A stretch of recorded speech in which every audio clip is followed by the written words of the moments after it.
자, 이제 잠시 또 쉬었으니 오늘 마지막 시간, 셋째 시간을 시작합니다. 셋째 시간은 요한복음 11장 45절로부터 시작합니다. 자, 앞 시간에 지금 죽은 나사로의 죽어서 무덤에서 나온 상태를 말씀을 드렸잖아요. 이 지금 그 고린도 후서에 가면은 이 얼굴에 수건이 씌워진 것이 예수 그리스도 앞에 오면 벗어지리라, 이렇게 고린도 교회의 사도 바울은 편지하고 있는데, 사실 이 수건을 쓴 것은 누구냐면 모세예요. 모세가 이 수건을 썼거든요. 모세가 이 수건을 쓰게 된 그 배경을 여러분들에게 다시 소개하면, 출애굽 말씀에서 여러분들에게 말씀드렸지만 다시 소개하면, 모세가 율법을 3번에 걸쳐서 받게 되거든요. 우리는 통상적으로 모세가 돌판 2번 받은 것만 우리가 말하고 생각하지, 구두로 모세가 율법을 받은 것은 우리가 기억을 못하고 있어요. 생각을 안 하고 있어요. 그래서 모세가 출애굽기 20장에서 맨 먼저 구두로 하나님의 계명을 받습니다. 하나님의 계명을 구두로 받아요. 그런데 구두로 받으면 증거가 있습니까? 없습니까? 이스라엘 백성들에게 무엇으로 이것을 하나님이 주신 언약이라고 이것을 내세울 수 있겠냐고요. 그러니까 하나님이 구두로 주신 그 말씀을 뒤에 너는 시내산에 올라와라, 그러면 내가 너에게 지금 이 한 말을 내가 돌판에 새겨주겠다는 것이었거든요. 근데 그 시내산에 올라올 때에 하나님이 말씀하시기를, 야, 다른 사람들은 못 올라오게, 내가 그들과 충돌해서 다 죽일까 염려되니까 올라오지 못하게 해, 이렇게 말씀하셨단 말이에요. 그러면 하나님이 모세에게 내가 시내산에 올라와서 내 앞에 올 때에 다른 사람들은 올라오지 못하게 한 그 원인, 그 이유가 뭡니까? 지금 하나님이 그들과 충돌해서 내가 그들을 죽일까 염려한다, 이렇게 하나님이 말씀하셨단 말이에요. 모세를 시내산에 올라오게 하시기 전에. 그 전에 이스라엘 그 70장로와 함께 하나님의 발등상에서 먹고 마시는 장면이 나와요. 그리고는 그 하나님이 그들에게 손을 대지 아니하셨더라, 이 말씀과 함께 그 뒤에 다시 하나님이 말씀하시면서 그들은 올라오지 못하게 하고 너만 올라와라, 내가 지금 그 말한 것을 돌판에 새겨주겠다, 이런 말씀이 이제 기록이 된단 말이에요. 그래서 맨 먼저 모세가 구두로 하나님의 계명을 받아요. 그게 출애굽기 20장에 기록된 말씀이에요. 그리고 이것은 1세대들에게 말씀하신 것이 출애굽기 20장이고, 나머지 1세들은 광야에서 다 죽었잖아요. 그리고 2세대들이 남았잖아요. 2세대들이 출애굽 후 40년 된 11월 달에 모세가 이스라엘 백성들 그 2세대에게 다시 말씀하신 것이, 즉 재교육을 한 것이 신명기 말씀인데, 신명기 5장에 출애굽기 20장과 같은 말씀이 똑같이 기록이 돼요. 그래서 그 말씀이 여하튼 출애굽기 20장에서 모세가 처음 구두로 하나님의 계명을 받고, 그것을 모세가 하나님의 말씀을 듣고 시내산에 올라서 첫 번째 돌판을 받아요. 이게 두 번째 모세가 하나님의 계명을 받는 거예요. 그런데 모세가 시내산에 올라가서 하나님이 구두로 말씀하셨던 그 10계명을 돌판에 받아오기까지 시간이 며칠 걸리냐면 40일 걸려요. 40일 걸려서 그 말씀을 받아와요. 그런데 모세가 그 돌판을 받아가지고 내려오다가 누구를 만나냐면 여호수아를 만나요. 여호수아를 만나서 내려오다 보니까 이스라엘 백성들이 무슨 소리가 들려요? 선화하는 소리가 들려요. 그래서 모세가 이렇게 말해요. 아 이건 성전가도 아니고 뭐 이건 찬송도 아니고 이거 무슨 소리냐? 이런 말을 모세가 하게 되죠.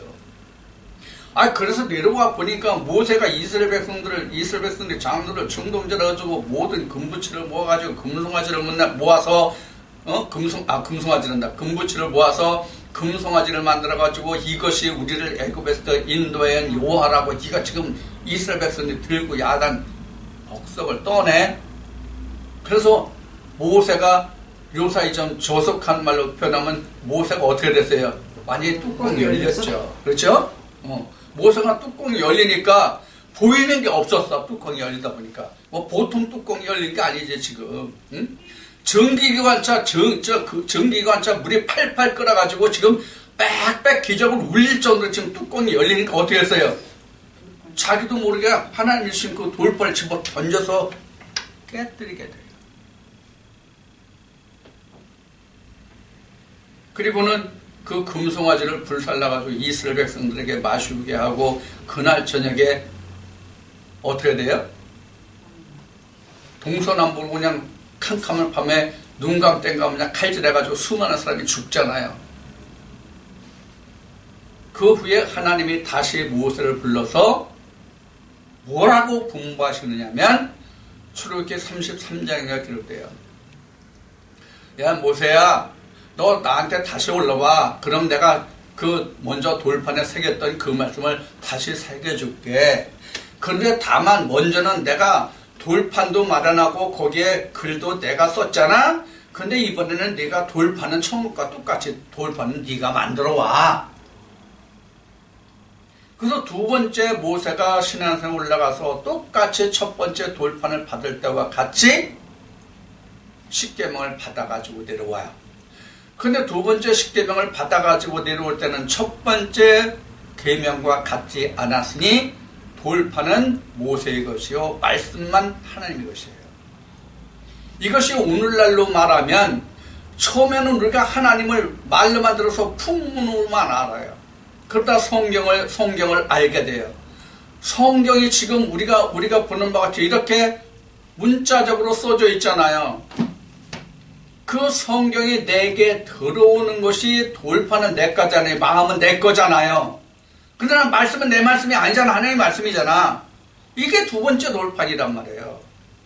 자, 그래서 모세가 두 번째 돌판을 받았을 때와 첫 번째 돌판을 받았을 때 모세가 변화된 게 뭐예요? 얼굴이에요, 얼굴. 그래서 앞 시간에 뭘 말씀드렸어요? 사람의 그 형상을 어떤 아무개라고 하면 그 사람의 형상을 우리가 무엇으로 나타내느냐, 무엇으로 말하느냐를 말했죠. 뭐예요? 얼굴이란 말이에요. 그래서 우리가 어떤 사람을 증명할 때 그 정명서에 붙이는 게 뭐뭐의 어떤 한 부분을 말합니까? 얼굴을 말합니까? 얼굴을 붙이잖아요. 얼굴을. 이거 세계 공통이잖아요. 어? 어느 나라에서는 그 손이 그 사람의 형상이라고 손을 하는 데 있습니까? 아니면 발을 하는 데 있습니까? 아니면 상체나 하체를 하는 데가 있습니까? 없잖아요. 세계 공통으로 다 얼굴이잖아요. 그래서 모세가 첫 번째 돌판 때는 얼굴에 광채가 안 났는데 두 번째 돌판 때는 광채가 났어요. 왜? 하나님이 내 안에 들어오심이거든요.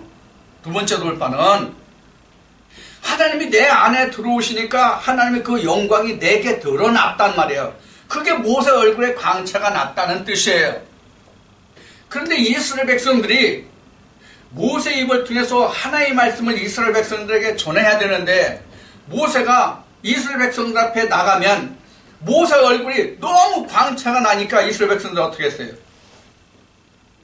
하나님의 말씀을 주목한 게 아니라 모세를 주목하게 됐단 말이에요. 모세는 죽을 자잖아요.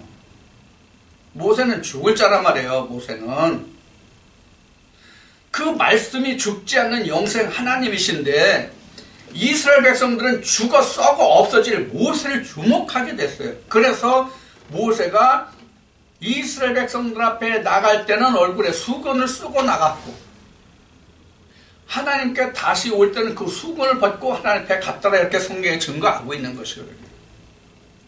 여기에서 유래된 것이 바로 수건이에요. 그럼 이스라엘 백성들 앞에 나갈 때 모세가 얼굴에 수건을 쓴 것은 그 이유가 뭡니까? 이스라엘 백성들이 썩어 없어질 모세를 주목하지 않고 하나님 말씀에 주목하기 위한 것이었거든요. 거기에서 유래된 것이 고린도후서 3장에 기록된 수건이에요. 율법의 상징이에요. 오늘날도 율법으로 완전히 똘똘 뭉쳐진 자들,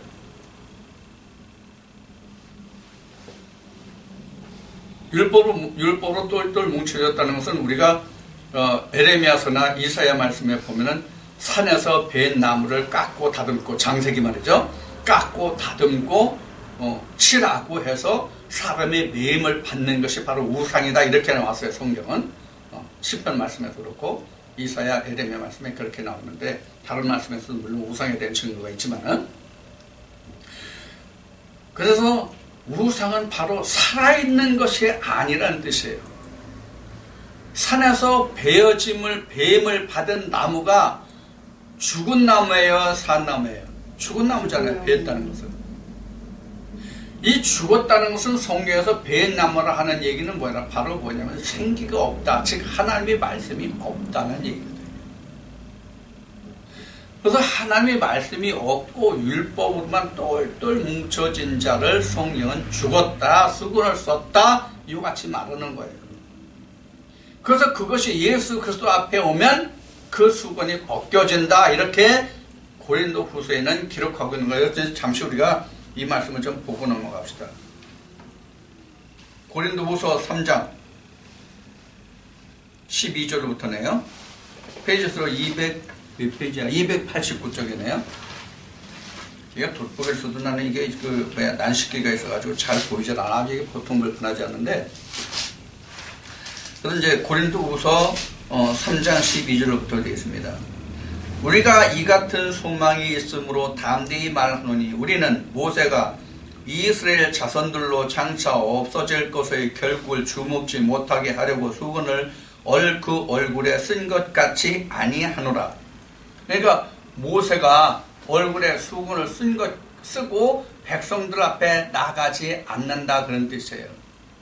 여기 지금 설명이 됐잖아요. 그 썩을 것을 주목하지 않게 한다고. 여기서 멸망할 것을, 그 결국을 여기 말씀에 이제 나왔죠. 그래서 14절의 예제를, 그러나 저희 마음이 완악하여 오늘까지라는 사도들이 말하는 그때요. 예수님 이후에 사도들이 복음을 전하는 그때까지도 구약을 읽을 때 그 수건이 오히려 벗겨지지 아니하고 있으니 그 수건은 그리스도 안에서 없어질 것이다, 이렇게 나온 거예요. 그리스도 안에 오면 그 수건이 벗겨진다. 즉 수건이 벗겨진다는 의미는 이스라엘 백성들이 그 썩어 죽어질 모세를 주목하지 않고 하나님의 말씀을 주목하게 하려 했다는 말씀을 듣고, 여기서도 지금 고린도후서에서 이 말씀이 나오잖아요. 그러니까 사람을 바라보지 않고 하나님을 주목하게 된다는 뜻이에요. 그래야 그 수건이 없어진다. 즉 사람을 주목하지 않는다는 뜻이에요. 이스라엘 백성들에게도 앞에 말씀을 드린 바와 같이 그 수건이 벗겨졌으면 자기가 보는 자가 아니고 내가 소경이다, 수건이 쓰여진 자라고 했으면 예수님이 나오라고 했을 거 아니에요. 지금 그런 의미로 이 수건이 기록된 거예요. 오늘날도 본다면 그 수건이 그대로 있는 자란 말이에요. 그러니까 이건 완전히 죽은 자예요. 이거는 낼 때가 된 거예요. 이건 아주 완전히 냄새가 펑펑 나는 거예요. 이거는 죽어서. 그런 의미로 수건을 말씀을 드린 거예요. 그래서 나사로는 이러한 상태였다는 얘기예요. 근데 나사로는 실제로 죽어서 그런 상태였고, 지금 여러분들에게 모세의 수건을 이용해서 말씀드린 것은 영적으로 그렇게 된 것을 말씀드린 거예요. 두 가지 다 말씀드린 거예요. 자, 45절부터 다시 이어집니다. 마리아에게 와서 예수의 하신 일을 본 많은 유대인이 저를 믿었으나 그 중에 어떤 자는 바리새인들에게 가서 예수의 하신 일을 보아니라. 자, 여기에서 지금 두 부류가 나왔어요. 어떤 부류는 믿었고 어떤 부류는 가서 유대인들에게 고했어요. 자, 유대인들에게 고한 사람은 어떤 뜻으로 고했을까요? 어떤 뜻으로 구했어요? 쉬운 얘기로 좋은 뜻으로 구하지 않았단 말이에요. 여기서 믿은 자와 고한 자가 나오는데, 믿은 자는 그냥 유대인들에게 가지 않았고, 제사장들과 바리새인들에게 가지 않았고, 그들에게 바리새인들과 유대인들에게 갔다는 사람은 안 믿은 사람이라는 얘기예요. 믿지 않았다는 얘기예요. 그 둘로 지금 나눠진 거예요. 이 같은 일로 인해서. 같은 일인데 어떤 자는 믿었고 어떤 자는 안 믿었다 하는 얘기예요. 지금도 마찬가지예요. 성경의 말씀에 기록된 것같이 우리 전한 바를 누가 듣고 믿었느냐 라고 성경의 말씀에 기록된 바와 같이 오늘날 우리 전한 바를 누가 듣고 믿었느냐 똑같은 거예요. 성령의 교회들에 가시는 말씀을 누가 듣고 믿었느냐 그런 얘기예요. 그 다음에 47절부터 이에 대제사장들과 바리새인들이 공회를 모으고 가로되 이 사람이 많은 표적을 행하니 우리가 어떻게 하겠느냐. 만일 저를 이대로 두면 모든 사람이 저를 믿을 것이요 그리고 로마인들이 와서 우리를 땅과 민족을 빼앗아 가리라 하니 그 중에 한 사람 곧 그의 대제사장인 가야바가 저에게 말하되 너희가 아무것도 알지 못하는도다.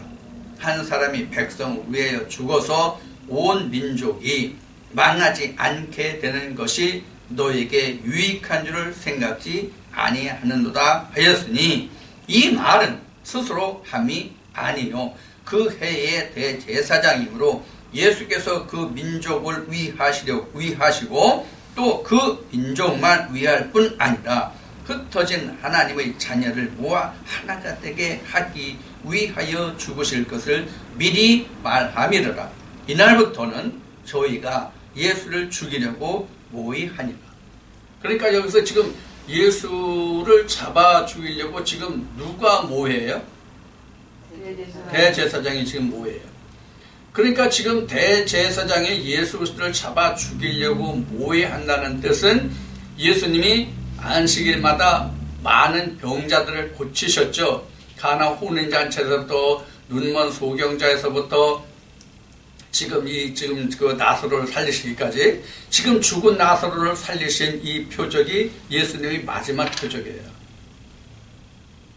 죽은 자가 살아나면 예수 그리스도의 사역은 끝나는 거예요.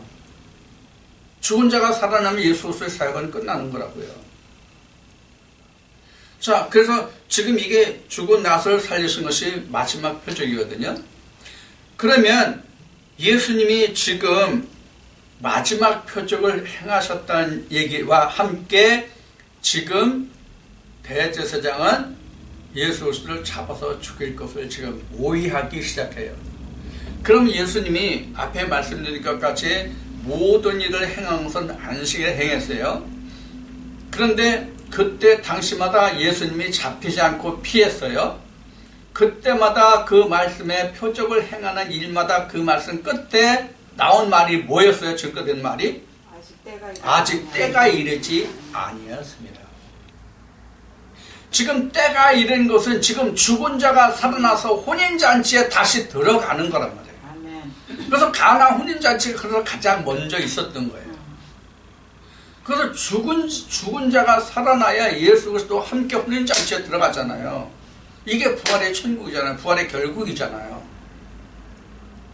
그래서 죽은 나사로를 살리신 것을 마지막 표적으로 해서 예수님이 때가 이제 이른 거예요. 때가 가까운 거예요. 그러니까 대제사장들이 이때부터 어떻게 하면 예수를 잡을고 하고 모의하기 시작하는 거예요. 여기서부터. 여기 이제 하나님 때가 가까운 거예요. 그런데 지금 여기에서 대제사장이 한 말이 참 의미가 있어요. 이 말씀에 증거한 바와 같이 한 사람을 내어주고 민족과 많은 흩어진 자들을 불러 모으는 그런 역사, 이것이 바로 예수님이 최후에 하실 일이에요. 그래서 예수님이 여기서부터 십자가에 가신다고 하는 일은 뒤에 이제 만찬이 나오지만은 만찬 때 가룟 유다를 향해서 말씀하실 때에 이런 말씀하세요. 인자는 인자의 길을 간다는 말씀하신단 말이에요. 공관목에서도 나왔어요. 인자는 인자의 길을 간다. 이 말씀을 하시는 거예요. 이 인자의 길이 바로 뭐냐면 십자가의 죽으심이에요. 이게 예수님의 최후의 뭐예요? 마실 잔이란 말이에요.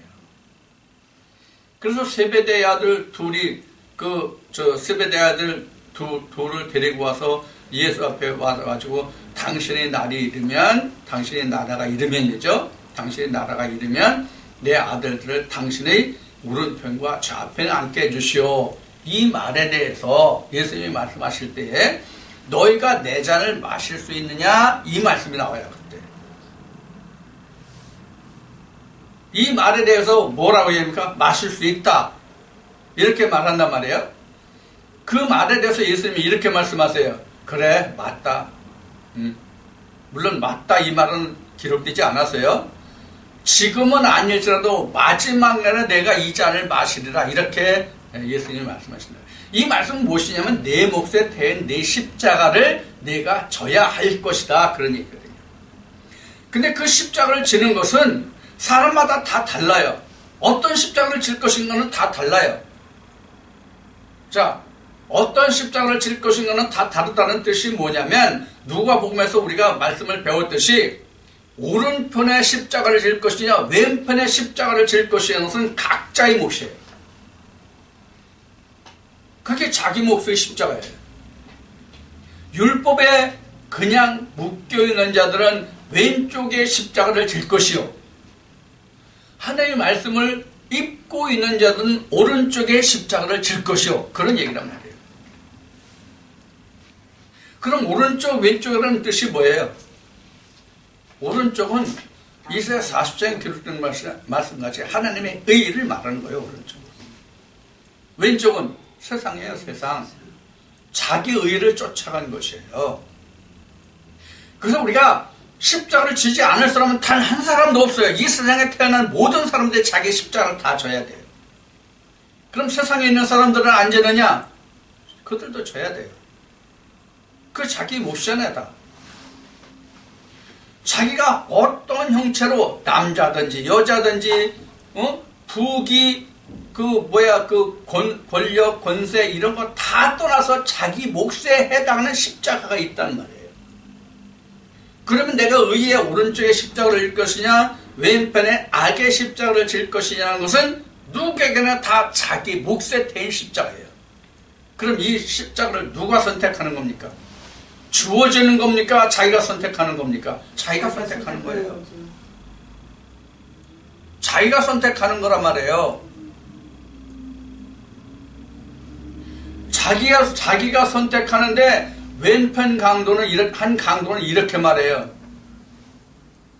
야, 예수 그리스도 야, 네가 하나님의 아들이라면 죽은 자도 살린다면 왜 다른 사람을 구원하는데 왜 내 자신을 살리지 못하느냐? 이런 사람이 있는가 하면은 당신은 죄가 없는데 나 때문에 당신이 죽는다. 이런 고백을 하는 십자가도 있단 말이에요.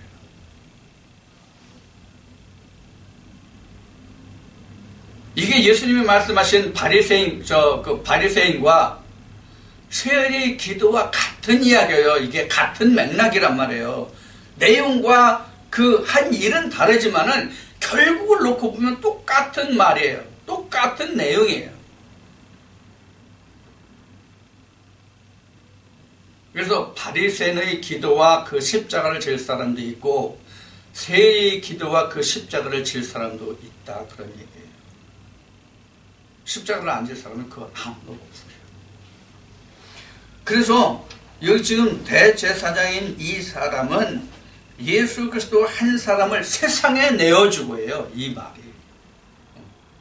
세상에 내어주고. 그래서 지금 이 대제사장이 예수를 잡으려고 모의한 이 일은 누구를 의지해서 이 예수를 십자가에 못 박아 죽게 하려고 생각을 했습니까? 즉 하나님의 법을 의지했느냐 로마의 법을 의지했느냐 그런 얘기예요. 지금 질문이. 로마의 법을 의지했잖아요. 근데 오늘 사도신경은 어떻게 기록되어 있습니까? 빌라도에게 고난을 받아서 십자가에 죽은 것으로 지금 기록이 되어 있잖아요. 사도신경은. 그래서 사도신경이 틀렸다는 얘기예요. 유대인들이 시기와 질투로 예수 그리스도가 십자가에 못 박혀 죽은 것이지. 빌라도가 예수를 십자가에 못 박았습니까? 빌라도는 예수를 죄 없다 하고 야 너희 법에 정한 대로 해라 이런 식이었잖아. 빌라도는. 근데 그 말에 대해서 항거한 사람은 누구예요? 이런 엉터리가 어디 있냐고. 지금 사도신경 같은 이런 엉터리가 어디 있냐고요. 이게 무슨 뜻인지도 이게 무슨 뜻인지도 모르고 말하니까 그것이 아무것도 아닌 것 같이 우리는 상관없다고 하는 사람들이 있어요.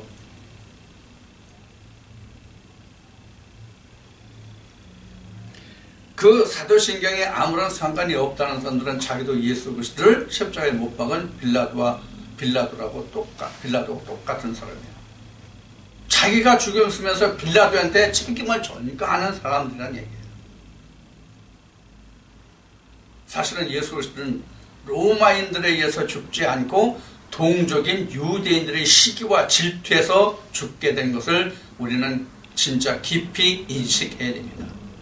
이 말은 어떤 뜻인가 하면 누가복음을 여러 번 여러분들에게 인용해서 말씀을 드렸듯이 예수님이 말씀하시기를 선지자가 예루살렘 성 밖에서는 죽는 법이 없다고 했어요. 이 말을 놓고 지금 예수님이 과연 빌라도가 십자가에 못 박았냐는 것을 놓고 보면 누가 못 박았다고요? 유대인들이 못 박았잖아요. 그러니까 성전 아니에요? 성전 밖에요? 성전 아니잖아요. 유대인들이 부르짖는 그 이름이 뭡니까? 여호와잖아요. 야훼잖아요. 그들이 예수 그리스도를 시기에 질투해서 십자가에 못 박아놓고 왜 빌라도 핑계대냐고. 오늘날도 마찬가지란 말이에요. 자, 한 가지 더 웃기는 얘기 할까요? 성경에서 참 이 웃긴다는 말이 참 그렇긴 하지만은 웃긴다는 얘기는 뭐냐면 이게 믿지 못할 일이에요. 예수님이 모든 선지자들을 너희 조상들이 죽였다 그랬어요. 예수님이. 근데 이 말을 듣는 그 바리새인들이 그 묘비에 앉아서 뭐라 그래요? 우리가 조상 때에 있었다면 우리는 이렇게 하지 않았을 것이라고 얘기해요. 우리가 우리 조상 때에 선지자들을 죽이고 그러한 때에 우리가 있었다면 우리는 그렇게 하지 않았다라고 말한단 말이에요. 바리새인들이. 그들은 어떤 일을 저질렀어요? 예수를 십자가에 못 박지 않았냐고, 죽이지 않았냐고.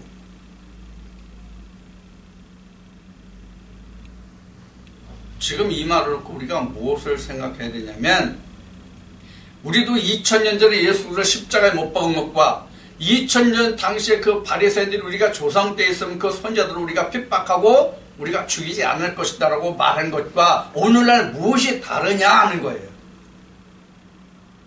무엇이 다르냐 하는 거예요. 시대가 지나면 나는 그때 있었으면 안 했을 것이다. 나는 그렇게 안 했을 것이다 라는 얘기는 나도 그때 있었으면 나도 그렇게 했을 것이다 라는 얘기예요. 이것은. 이런 반증이 어디서 나오느냐. 지금 얘기한 바리새인들이 예수 그리스도를 십자가에 못 박은 거예요. 자기는 조상시대에 있었으면 나는 이렇게 안 했으리라 하는 그 사람들이 예수를 다시 십자가에 못 박은 일을 반증하는 얘기란 말이에요. 오늘도 마찬가지란 말이에요. 오늘날도 우리가 역사적으로 이미 증거되어 있기 때문에 나도 그렇게 하지 않았을 것이다. 그때 내가 있었으면. 이렇게 생각할 수 있고 말할 수 있고 우리가 쉽게 판단을 내릴 수가 있어요. 그러나 지금 이 순간 아니면 내가 그때 당시에 바리새인들이 얘기했던 것이 내가 그때 당시에 있었다면 나는 어떻게 했을 것이냐. 나는 이 대목에서 항상 이렇게 말씀드렸습니다.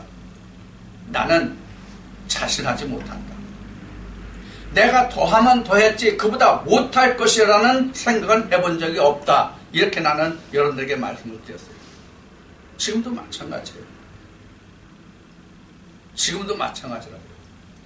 우리가 하나님의 말씀을, 진리를, 예수 그리스도를, 성령이 교회 들어가신 말씀을 우리가 보고 듣고 깨닫는다고 하지만 우리가 얼마나 보고 듣고 깨닫습니까? 고린도서 13장 말씀에는 부분적으로 보고 거울을 본다고 말씀하고 계시지만은 우리가 아버지 나라에 가서 얼굴과 얼굴을 보기 전에는 다 부분적이에요.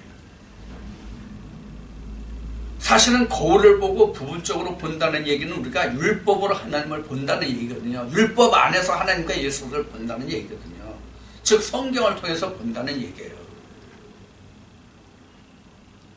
그러면 이 지금 고린도 교회에 편지한, 즉 고린도서 13장을 기록한 사람이 누굽니까?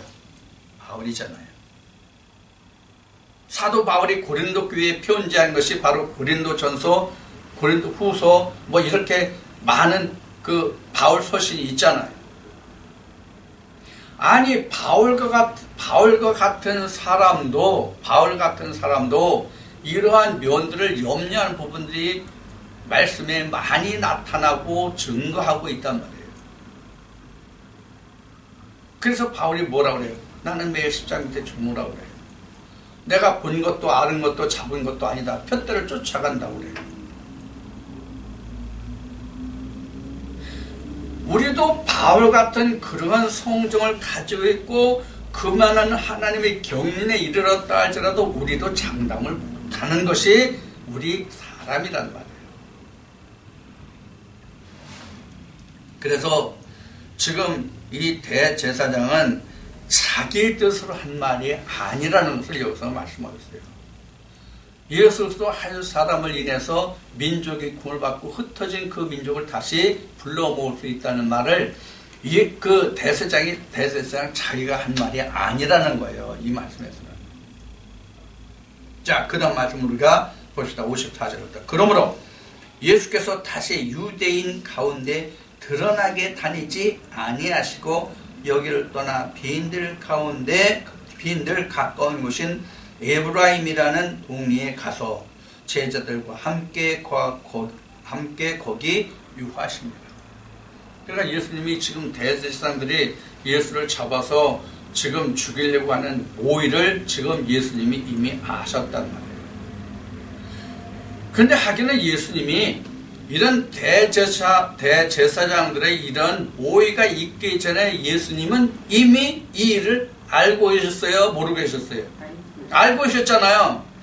그래서 내가 이방인들에게 팔려서 내가 죽어야 한다는 말씀을 누누이 말씀하셨는데 제자들만 그 이야기를 듣고도 그게 무슨 뜻인지를 깨닫지 못했을 뿐이에요. 언제까지도? 만찬 때까지도 몰랐어요. 사실은. 만찬 때까지도 몰랐단 말이에요. 그래서 베드로 같은 말이 나오는 거예요. 주여, 절대로 그렇게 할 수 없습니다. 그래서 주님께서 하신 말씀이 뭐예요? 이 사단아, 내 뒤로 물러가라. 너는 사람의 일을 생각하고 하나님의 일을 생각지 않느냐?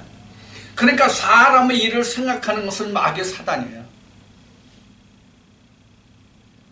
사람을 먼저 생각하고 사람의 뜻을 쫓아가려고 하는 것은 그 생각이 먼저 앞선 것은 마귀의 사단이에요. 마귀의 사단이 다른 게 아니에요.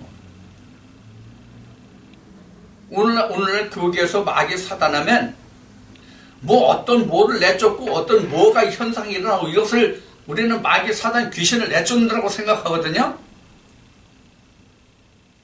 그것도 사단이요 마귀일지 모르겠지만 성경에서 예수님이 말씀하시는 마귀의 사단은 예수 그리스도의 그 부활, 영광을 드러내지 않는 그것을 반대하는 그들이 바로 마귀의 사단이에요.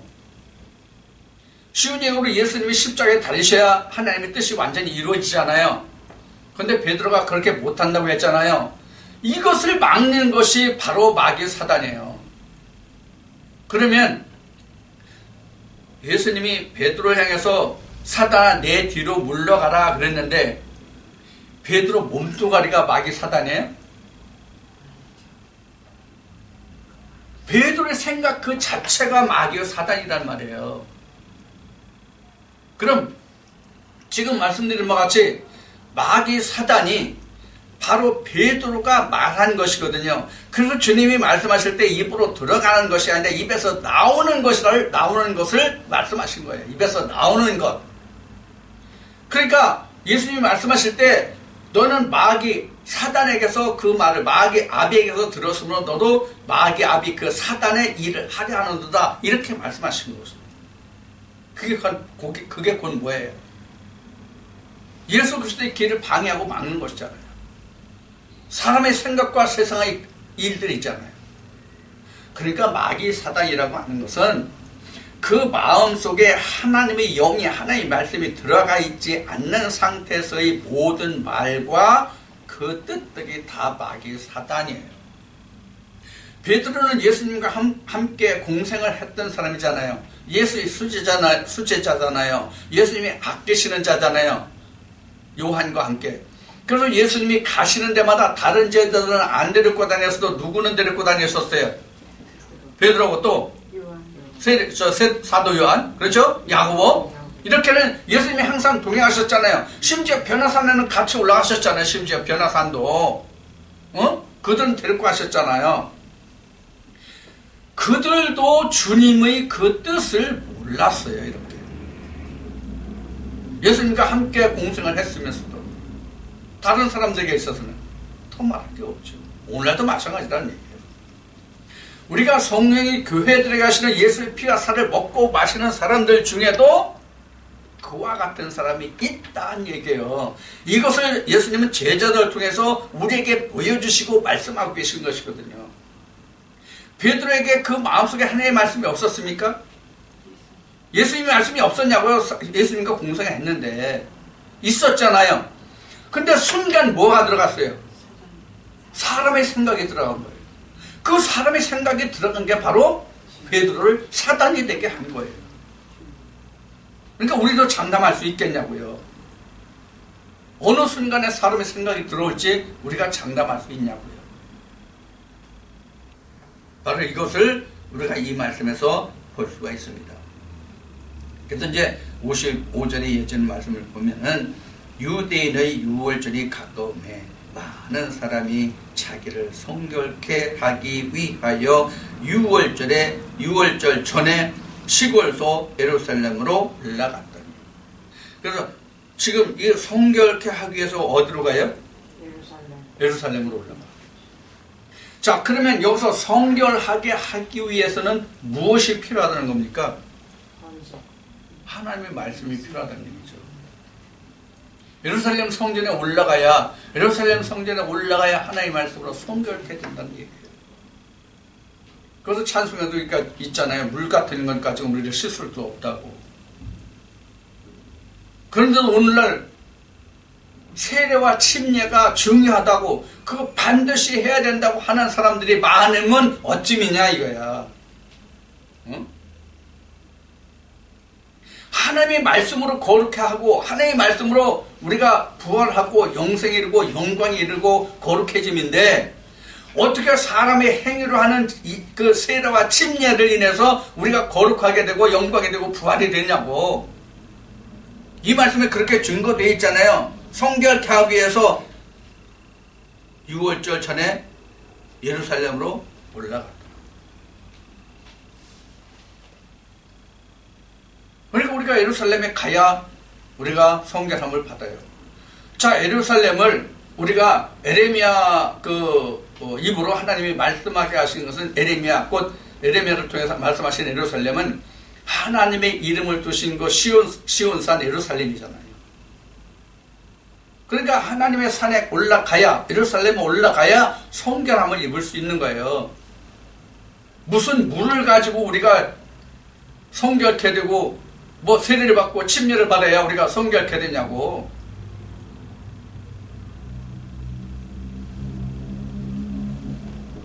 그래서 제가 여러분들에게 여러 번 말씀드렸죠. 뭐라고? 우리가 행위적으로 하는 침례와 세례는 받아도 그만 안 받아도 그만이다. 그것이 우리가 하나님께 성결함을 입는 것은 아니다. 그것이 구원의 표는 아니다. 이렇게 말씀드린 거예요. 지금 여기에 그 말씀이 지금 증거되어 있잖아요. 제가 한 말이 아니잖아요. 성경에 그렇게 증거되고 있을 뿐이에요. 그것을 말씀드린 거예요.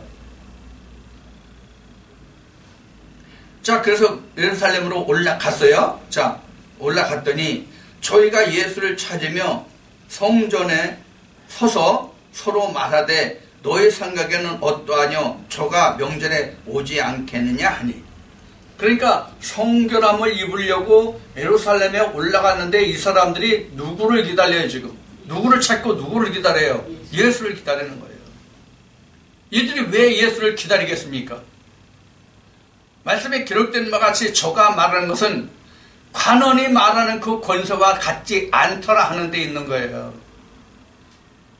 우리가 이 말을 아직까지 듣지 못하는데 이 말이 어디로부터 이남이뇨?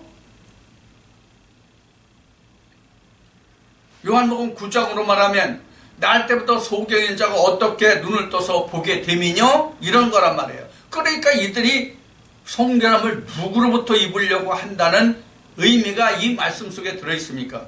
예수 그리스도로 인하여 성결함을 받고자 하는 거예요. 그 말씀을 받으면, 그 말씀을 들으면 내가 성결해질 수 있겠다는 생각이 있는 거예요. 이 말씀을 보면. 그러니까 이때 당시에 제사장들이나 이런 사람들을 기다림이 아니라 예수를 기다리는 거예요. 왜? 예수님이 항상 성전에서 가르치셨으니까 이 유월절에도 그가 와서 가르치지 않겠느냐, 그런 얘기란 말이에요. 이 말씀의 의미는 아닌 것 같아요. 예? 아닌 것 같아요? 네. 자, 봅시다. 아닌 것 같아요. 자, 너희 생각에는, 자, 다시 봅시다. 생각에는 어떠하뇨? 저가 명절에 오지 않겠느냐 하니 이는 대제사장들과 바리새인들이 누구든지 예수 있는 곳을 알거든 구하여 잡게 하라 명하였음이라. 이 말씀 때문에 그랬죠. 예. 잡히기 위해서 그가 오겠냐 이런 뜻이에요. 이 사람들 이 본문 뜻으로 말하면 그렇죠. 대제사장이 지금 앞에 말씀같이 지금 잡으려고 모의를 했잖아요. 그러니까 사람들을 푸는 거예요. 그렇죠. 그래서 이 사람들이 야 오늘도 오지 않겠느냐 그가. 그러니까 우리가 잡을 수 있지 않겠느냐 이 얘기예요. 자, 이 말 뜻이 그래요. 근데 여기서 성결의 문제를 놓고 보자고요. 성결의 문제를 놓고 보자고요. 자, 이들이 말할 때에 지금 그 55절이에요. 유대인의 유월절이 가까움에 많은 사람이 자기를 성결케 하기 위하여 유월절 전에 시골서 예루살렘으로 올라갔더니. 자, 성결의 문제를 놓고 보면 예수님이 이들에 의해서 잡히고 안 잡히고를 떠나서 무엇으로 성결함을 입어요? 물로 씻어서 성결함을 입어요? 예루살렘에 가서 하나님의 법궤로부터 나오는 말씀을 들어야 이들이 성결함을 입을 수 있다는 생각이란 말이에요. 그러니까 이때 예수님이 거기에 다시 올 거란 얘기죠. 그러니까 이들이 예수를 잡을 수 있는 기회가 있을 것이라는 것도 맞아요. 이 뒤에 지금 맨 마지막 절에 몇 절이에요? 지금 57절에 기록된 말씀을 보면. 그러나 성결함의 문제를 놓고 본다면 이제까지 말씀드린 바와 같이 대제사장이나 바리새인들의 말씀을 놓고 이들의 성결함을 입을 수 있느냐 하는 얘기예요. 없잖아요. 그러면 예수님이 잡히는 것도 무엇을 위해서 잡혀요? 지금 대제사장이 말했던 것 같이 한 사람으로 인해서 많은 결국은 구원에 있잖아요. 그러면 예수가 잡힘으로써 이스라엘 백성들은 어떻게 돼요? 잡혀서 십자가에 죽게 되므로 이스라엘 백성은 어떻게 되냐고요? 성결케 됩니다. 그거를 말씀드린 거예요. 자, 이게 무슨 뜻이냐면 예수님이 이런 말씀하시잖아요. 어떤 말씀하시냐면 내가 모세가 광야에서 놋뱀을 들어 올려 쓴 것 같이 나도 들려 올려야 너희가 구원을 얻으리라. 이 말씀과 같은 말씀이에요. 그럼 예수님이 잡히게 되면 대제사장이 말한 것 같이 이들이 성결함을 입게 된단 말이에요. 대제사장들이나 바리새인들과 서기관들의 그 교훈으로 인해서 그들의 성결함을 입게 되는 게 아니란 말이에요. 자, 그럼 여기서 문제가 하나 또 있어요. 어떤 문제가 있냐면 그럼 예수 그리스도가 잡히고 십자가에 달리시면 이스라엘 백성은 누구나 다 성결함을 입느냐 하는 문제예요. 누구나 다 성결함을 입느냐 하는 문제란 말이에요. 그럼 어떤 자만 성결함을 입어요? 십자가에 달리신 예수 그리스도를 받아들이는 자만, 아, 저가 과연 하나님의 아들이었구나 하는 것을 받아들이는 자만 성결함을 입어요. 구원을 입어요. 예수 그리스도가 안 잡히면 이 대제사장의 말과 같이 대제사장이 한 말과 같이 예수 그리스도가 안 잡히고 십자가에 달리지 않으면 어떻게 돼요? 예수 그리스도가 십자가에 달리지 않으면 어떻게 돼요? 예수 그리스도는 구원이 없어요. 예수님이 노뱀같이 달려 올려야 된단 말이에요.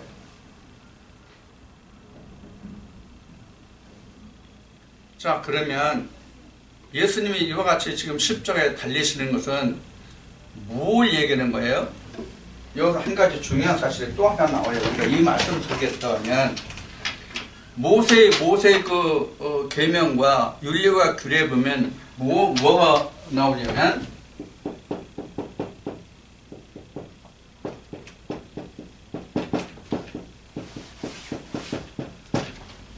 스스로 죽은 자는 보장다 이렇게 나오죠. 율례. 이 스스로 죽었다는 것은 짐승을 보면 뭐예요? 짐승을 보면 이게 자연사죠. 그렇죠? 그래서 하나님이 스스로 죽은 것은 부정하니까 어떻게 그랬어요? 먹지 못함 이렇게 말씀하셨단 말이에요. 응? 스스로 죽은 것은 부정하니까 먹지 못한다 이렇게 먹지 말지냐 이렇게 말씀하셨단 말이에요. 율례 규례. 자연사라고요? 네? 짐승이 자연사라고요? 스스로 죽은 거니까 스스로 죽으니까 자연사죠. 잡힌 게 아니죠. 그러니까 자연사라는 것은 자기가 살 수 있는 수명을 다 살고 죽은 것이란 말이에요. 그런데 하나님은 이런 것은 이스라엘 백성들에게 먹지 말라고 했단 말이에요. 그럼 어떤 것을 먹으라는 거예요?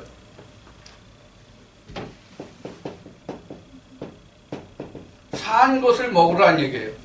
다만 피만 제하고 이건 스스로 죽은 게 아니잖아요. 산 것을 먹는 것을. 이것은 잡는 것이죠. 그렇죠? 이거는 죽임을 당하는 것이잖아요. 죽임을 당하는 것만 이스라엘 백성들에게 먹거리가 됐단 말이에요. 스스로 죽은 것은 먹거리가 안 됐단 말이에요. 자, 이것을 놓고 보면은 예수님도 자연사가 아니라 뭐예요? 이래서 산떡이 되는 거예요, 예수님이. 이래서 산떡이거든요. 그래서 예수님이 십자가에 달리신 것은 스스로 자연사한 것이 아니라 산떡이 되고자 함이란 말이에요. 산떡. 이래서 산떡이에요. 생명의 떡이란 말이야. 산떡은 생명의 떡, 살아있는 떡. 이것을 예수님이 십자가에 달리심으로 이것이 완성됐다 그런 얘기예요. 그래서 죽은 나사로를 살리신 것이 바로 자기가 사는 것을 드러낸 거예요. 자기가 그같이 돌무덤에서 살아날 것을 예시하신 것이란 말이에요. 실제로 그렇게 사셨잖아요. 그래서 예수님은 스스로 어떻게 해요? 그 얼굴에 썼던 두건이나 수의를 다 벗어놓고 돌무덤이 열린 채 나오셨잖아요. 죽은 나사로는 풀어줘야 됐잖아요.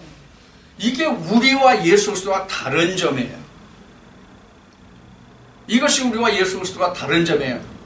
그래서 지금 여기서 성결케 된다는 문제는 예수 그리스도가 잡히시고 이렇게 산 자 중에서 죽으시고 죽은 자 중에서 살아나셔야 돼요. 이것이 하나님이 예수 그리스도를 이 땅에 보내신 최후의 예수님이 마셔야 할 잔이에요. 여기까지 이해가 되셨어요? 그래서 예수님은 이렇게 가신 게 아니에요. 스스로 죽은 거로 간 거 아니에요. 그래서 여기에서 스스로 죽는 것은 사람으로 봐도 자연사고 짐승으로 봐도 자연사잖아요. 이건 먹지 못한단 말이에요. 근데 이것을 사람과 짐승을 놓고 보면은 자, 사람은 다 스스로 죽은 자가 될 수 있어요. 사람은 스스로 죽은 자가 될 수 있는데 짐승은 스스로 죽을 수도 있고 죽임을 당할 수도 있어요. 그래서 스스로 죽은 것은 사람에게 먹거리가 안 되고 죽음을 당한 것만이 사람에게 먹거리가 되죠. 그래서 사람은 스스로 죽으면 자연사예요. 그렇죠? 사람은 스스로 죽으면 자연사예요. 그런데 이 사람이 스스로 죽지 않는 것은 뭐냐면 자살이에요. 스스로 죽지 않는 것이. 이건 스스로 죽는 것이잖아요. 근데 사람은 스스로 죽지 아니었다면 그것은 뭐냐면 자살이란 말이에요. 응? 그러면 이 스스로 죽은 것이 부정하다면 사람은 스스로 죽을 수 없기 때문에 스스로 죽었다는 것은 자살이에요. 그럼 이 자살은 그럼 어디에 해당돼요? 살인이에요. 스스로 살인한 것이란 말이에요. 자살은 스스로 죽인 것이잖아요. 자살은 뜻이. 그럼 이것이 부정해요? 안 부정해요? 이것을 왜 여러분들에게 말씀드리는지 여러분들이 깨닫기 바랍니다. 그래서 오늘날 이 자살에 대해서 우울증이라든가 조울증 이런 것을 하나의 질병으로 정하자 이런 결정이 났다는 보도가 있어요. 기독교계에서. 그래서 조울증과 우울증으로 자살했으면 이것은 질병사다 이렇게 본다 그런 얘기예요. 그러니까 죄가 없다는 얘기죠. 그러나 우리가 지금 하나님의 말씀을 우리가 지키는 하나님의 백성이라면 이것을 이런 맥락에서 우리가 봐야 된다 그런 얘기예요. 그래서 나는 평소에 이런 말을 많이 했어요. 만약에 내가 아는 사람들 중에 즉 교회 나와서 나오고 신앙생활을 하든 아니면 다른 데서 신앙생활을 하든 간에 그 사람이 자살했다면 나는 거기에 가지 않겠다라고 선언을 했어요.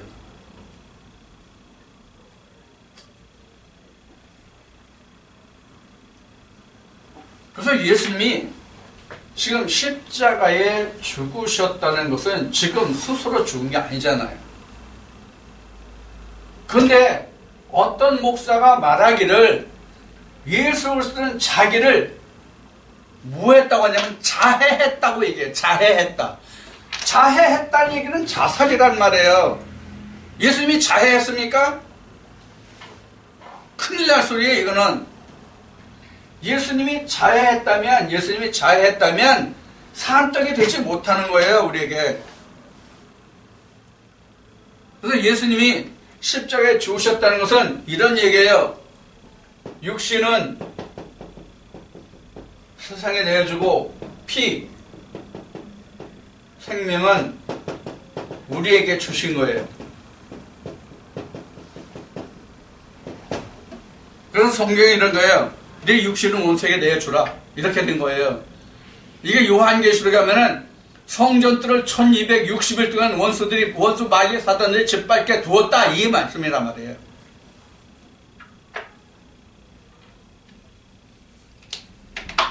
자, 오늘 이렇게 해서 이제 요한복음 11장까지를 마칠 텐데요. 여러분들 지금 이거 요한복음 11장 말미에서 드린 이 말씀을 여러분들이 지각을 이용해서 잘 여러분들이 깨달으셨으면 좋겠어요. 그러니까 예수님이 죽으셔야 우리는 성결함을 입어요. 그래서 놋뱀을 예를 든 거예요. 그러면 실제 예루살렘 성전은 어디가 예루살렘 성전이에요? 당시 유대 땅에 있던 오늘날 예루살렘에 있는 예루살렘 성전이 하나님의 성전이 예루살렘이에요? 아니잖아요. 그럼 누가 예루살렘 성전이에요? 뭐가? 예수만이 예루살렘 성전이에요. 그래서 예수님이 부활하시고 예루살렘 성전으로 안 가시고 갈릴리로 가신 거예요.